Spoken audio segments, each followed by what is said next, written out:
Friends, কোলেস্টেরলের প্রসঙ্গ আসলে বা রক্তে কোলেস্টেরলের মাত্রা বেড়ে গেলে আমরা সর্বপ্রথম খাবার দাবারের দিকে সচেতন হয়ে পড়ি।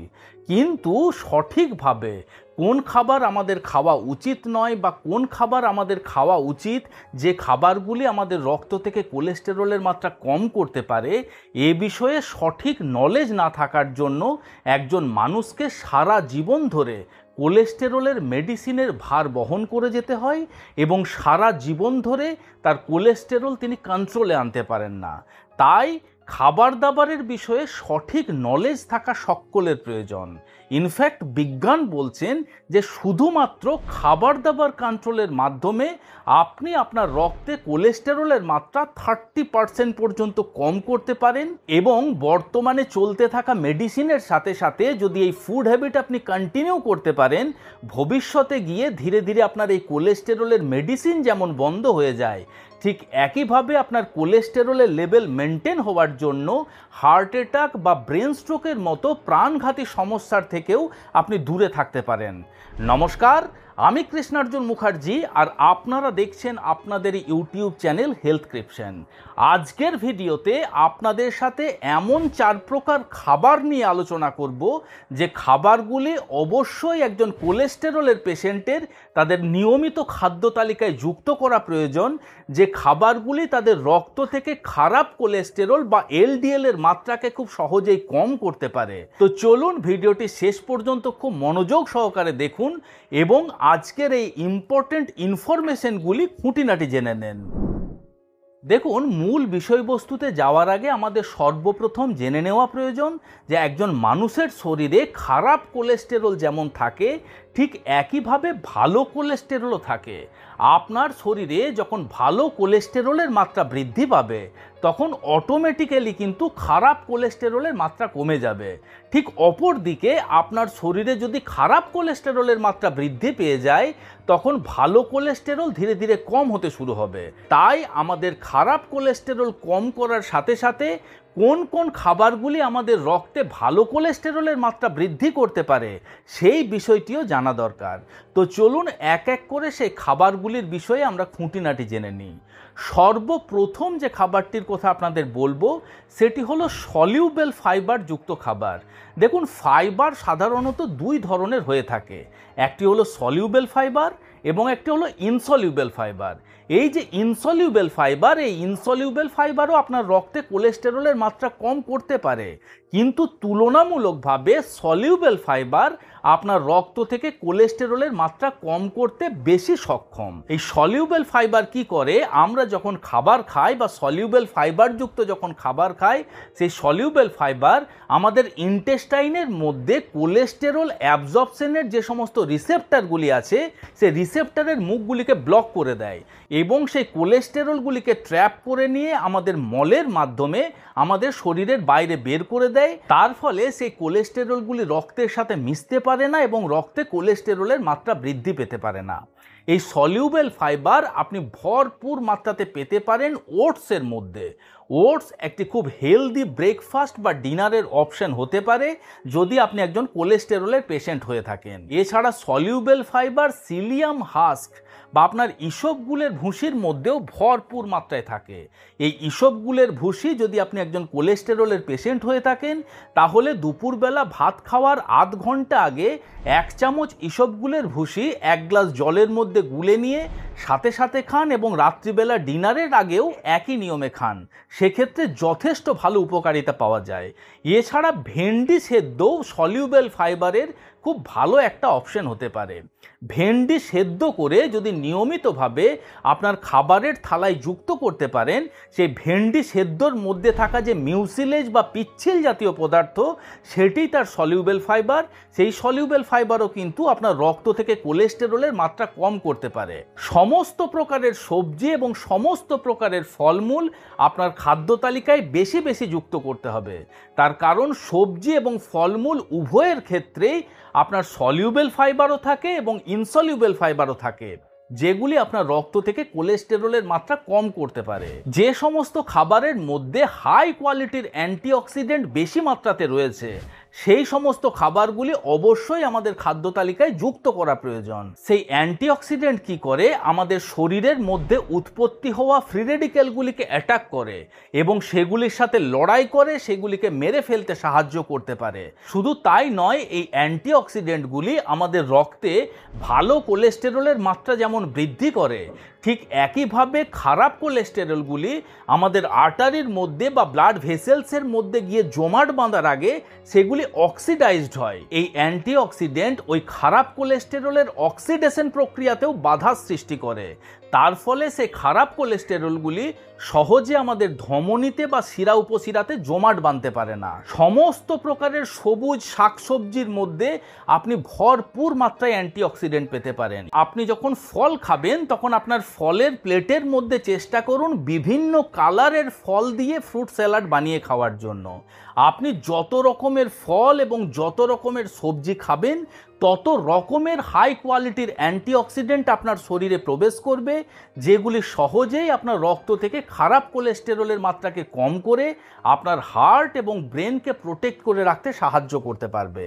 এছাড়া রসুন, কাঁচা হলুদ, তারপর আপনার দারুচিনি, অর্জুন গাছের ছাল, আদা, এগুলি এমন ভেষজ উপাদান, এগুলির মধ্যেও ভরপুর মাত্রায় অ্যান্টিঅক্সিডেন্ট থাকে এবং হাই কোয়ালিটির অ্যান্টিঅক্সিডেন্ট থাকে, যেগুলি আপনার রক্ত থেকে খারাপ কোলেস্টেরলের মাত্রাকে কম করতে সাহায্য করতে পারে। এছাড়া পানীয় হিসাবে গ্রিন টিও খুব ভালো অপশন হতে পারে আপনার রক্ত থেকে খারাপ কোলেস্টেরলের মাত্রাকে কম করার জন্য। ফাইটোস্টেরল যুক্ত খাবার আপনার খাদ্য তালিকায় যুক্ত করা প্রয়োজন।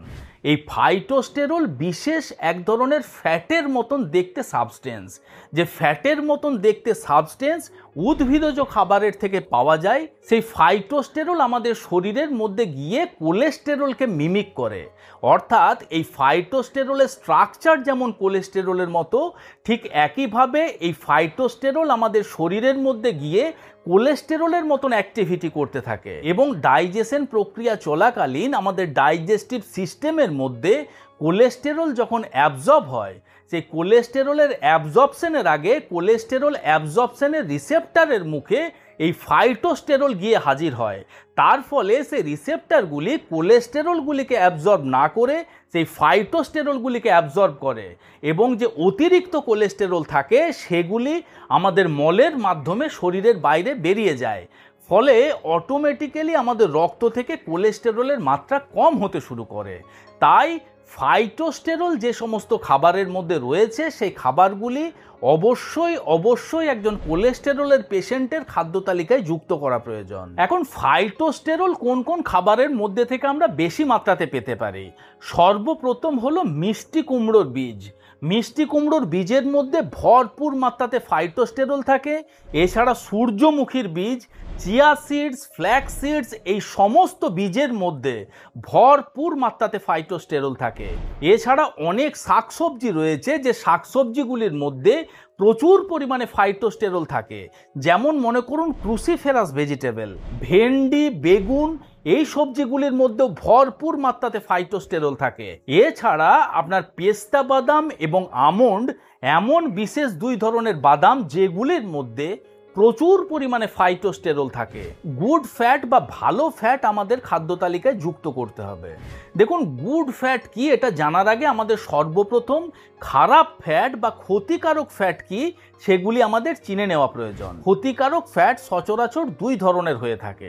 একটি হলো আপনার স্যাচুরেটেড ফ্যাট আর একটি হলো আপনার trans fat. Saturated fat room টেম্পারেচারে যে ফ্যাট সহজেই জমে যায়, যেমন মনে করুন আপনার নারকেল তেল, পাম তেল, বাটার, ঘি, এগুলির মধ্যে প্রচুর পরিমাণে স্যাচুরেটেড ফ্যাট থাকে। এই স্যাচুরেটেড ফ্যাট সহজেই আপনার রক্তে কোলেস্টেরলের মাত্রাকে বাড়াতে পারে। আর ট্রান্স ফ্যাট বলতে আপনাদের সহজ ভাষায় বলে দিই, সমস্ত প্রকারের ফাস্ট ফুড এবং জাঙ্ক ফুডের মধ্যে প্রচুর পরিমাণে ট্রান্স ফ্যাট থাকে। এছাড়া মার্কেটে ডোবা তেলে ভাজা যে সমস্ত খাবার পাওয়া যায়, অর্থাৎ আপনার সিঙ্গাড়া, কচুরি, জিলাপি, বেগনি, এই সমস্ত খাবারের মধ্যে ভরপুর মাত্রাতে ট্রান্স ফ্যাট থাকে। এছাড়া বাড়িতে যদি আপনি এক তেলকে বারবার করে গরম করে ব্যবহার করেন, সেক্ষেত্রে সেই তেল যত দামি তেলই হোক, যত উন্নত মানের তেল হোক না কেন, সেই তেল কিন্তু ট্রান্স ফ্যাটে রূপান্তরিত হয়, যে ট্রান্স ফ্যাট আপনার রক্তে সহজেই কোলেস্টেরলের মাত্রা বা খারাপ কোলেস্টেরলের মাত্রাকে বৃদ্ধি করতে পারে। তাই হেলদি ফ্যাট আপনার খাদ্য তালিকায় যুক্ত করতে হবে। হেলদি ফ্যাট বলতে আপনাকে আনস্যাচুরেটেড ফ্যাট যুক্ত করতে হবে। আনস্যাচুরেটেড ফ্যাট আমরা কোন খাবারের থেকে পেতে পারি? আনস্যাচুরেটেড ফ্যাট আপনি সমস্ত প্রকার বাদামের মধ্যে পেতে পারেন। বাদাম বলতে সেটি আপনার চীনা বাদাম হতে পারে, আপনার আমন্ড হতে পারে, আখরোট হতে পারে, পিস্তা বাদাম হতে পারে। এগুলির মধ্যে আপনি আনস্যাচুরেটেড ফ্যাট পেতে পারেন। এছাড়া আনস্যাচুরেটেড ফ্যাট আপনি অলিভ অয়েলের থেকে পেতে পারেন, আপনি বাদাম তেলের থেকে পেতে পারেন, সূর্যমুখী তেলের থেকে পেতে পারেন। এছাড়া অ্যাভোকাডো এমন একটি ফল যে ফলটির তুলনামূলক দাম একটু বেশি হলেও তার মধ্যে প্রচুর পরিমাণে হার্ট হেলদি ফ্যাট পাওয়া যায়। তাই চেষ্টা করবেন এই সমস্ত খাবারগুলি আপনার খাদ্য তালিকায় যুক্ত করা। তবে তেল প্রসঙ্গে একটা কথা না বললেই নয় যে এই সমস্ত তেলের মধ্যে হেলদি ফ্যাট আছে বলেই বেশি বেশি মাত্রাতে এই সমস্ত তেল কিন্তু আপনার খাদ্য তালিকায় যুক্ত করা যাবে না। তার কারণ এগুলি হার্ট হেলদি হলেও আপনি যখন বেশি বেশি মাত্রাতে এই তেল আপনার খাদ্য তালিকায় যুক্ত করবেন তখন অটোমেটিক্যালি আপনার রক্তে ট্রাইগ্লিসারাইডের মাত্রা বৃদ্ধি পেতে পারে, যে ট্রাইগ্লিসারাইডও কিন্তু আপনার হার্টের জন্য অত্যন্ত ক্ষতিকারক। তাই আপনি হেলদি ফ্যাটযুক্ত তেল অবশ্যই আপনার খাদ্য তালিকায় যুক্ত করুন, কিন্তু সেটি সীমিত মাত্রাতে ব্যবহার করুন। এছাড়া ওমেগা 3 ফ্যাটি অ্যাসিডও বিশেষ এক ধরনের হেলদি ফ্যাট, যে ওমেগা 3 ফ্যাটি অ্যাসিড আপনার হার্টকে প্রোটেক্ট করে রাখে। আপনার হার্টে ব্লাড সার্কুলেশনের যে সমস্ত আর্টারি বা ব্লাড ভেসেলসগুলি রয়েছে সেগুলিকে প্রোটেক্ট করে রাখে, হার্টের ফাংশনিংকে বেটার করতে সাহায্য করতে পারে এবং আপনার রক্তে ভালো কোলেস্টেরলের মাত্রাকে বৃদ্ধি করতে সাহায্য করতে পারে। এই ওমেগা 3 ফ্যাটি অ্যাসিড আপনি বেশি বেশি মাত্রাতে পেতে পারেন অর্গানিক পদ্ধতিতে চাষ করা সমস্ত প্রকার মাছের মধ্যে। এছাড়া সামুদ্রিক মাছের মধ্যেও আপনি ওমেগা 3 ফ্যাটি অ্যাসিড পেতে পারেন। এছাড়া plant base omega 3 fatty acid আপনি পেতে পারেন আমন্ড, আখরোট, পিস্তা বাদাম, কাজু বাদাম, সমস্ত প্রকারের বাদামের মধ্যে, ফ্ল্যাক্স সিডস, চিয়া সিডস, এই সমস্ত বীজের মধ্যেও প্রচুর পরিমাণে আপনি ওমেগা 3 ফ্যাটি অ্যাসিড পেতে পারেন। তো সবশেষে আরও একবার বলতে চাই যে আমি যে সমস্ত খাবার দাবারের কথা বললাম সেই খাবার দাবারের বিষয়গুলি যদি মনে রাখেন আপনার কোলেস্টেরল খুব সহজেই কিন্তু আপনি কম করতে পারবেন এবং হার্ট অ্যাটাক বা ব্রেন স্ট্রোকের ঝুঁকি থেকে আপনি কয়েক ক্রোশ দূরে থাকতে পারবেন। আশা করি ভিডিওটি আজ আপনাদের ভালো লেগেছে, ইনফরমেটিভ লেগেছে। যদি ভালো লেগে থাকে বন্ধুরা তাহলে অবশ্যই ভিডিওটিকে লাইক করবেন। এখনও পর্যন্ত যদি আমাদের হেলথক্রিপশন ইউটিউব চ্যানেল আপনারা সাবস্ক্রাইব না করে থাকেন তাহলে অবশ্যই চ্যানেলটিকে সাবস্ক্রাইব করে পাশে থাকার অনুরোধ রইল। খুব শীঘ্রই দেখা হচ্ছে এই রকম ধরনেরই একটি ইনফরমেটিভ এবং ইন্টারেস্টিং ভিডিওর সাথে। ততক্ষণ নিজেদের খেয়াল রাখবেন। আপনাদের সুস্থতা এবং দীর্ঘায়ু কামনা করছি। ধন্যবাদ।